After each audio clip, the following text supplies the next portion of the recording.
Returning to our top story now, and the hunt is on this morning for the next Commissioner of Victoria Police after Shane Patton announced his resignation late last night following a resounding vote of no confidence from officers. Mr Patton says, "It is with a heavy heart that I have made this decision. However, I think it is the right one to allow fresh leadership in the role." Joining us now is Shadow Minister for Police in Victoria, David Southwick. Great to have you with us. So what's your reaction first off, Mr Patton's resignation?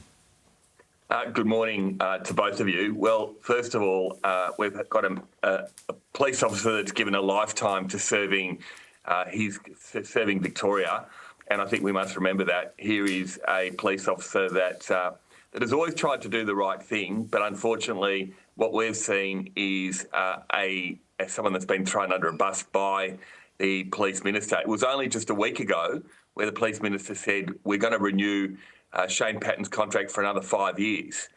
Then revelations on Friday night that they were not going to do that. The government was silent over the weekend, and we were all told that Shane Patton was returning to work on Monday, and now we hear that he has resigned. But it's really, really sad and very undignified that we see a police commissioner that's given a lifetime of service in a really tough job being thrown under a bus today. So how was he thrown under a bus? Because as we understand it, 87% of officers voted against him? Yeah, look, absolutely. Well, there's no question that there are real issues. There's an enterprise bargaining agreement that's been going on for 18 months trying to get police fair pay. The government's run out of money in Victoria, so we've got 1,000 shortage of police officers in Victoria.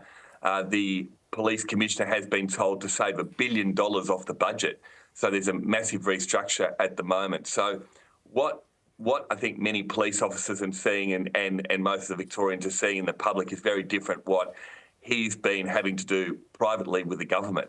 So when you run out of money and ultimately in this particular situation, just like a footy club, you change the coach, you still end up with a team that doesn't kick goals if you don't have the money and the resources to actually pay the club. And that's what's happening at the moment. We've got a police force that's underfunded, under-resourced, and Victorians are not feeling safe. And then bail legislation that makes their job even more difficult. David, thanks for your time.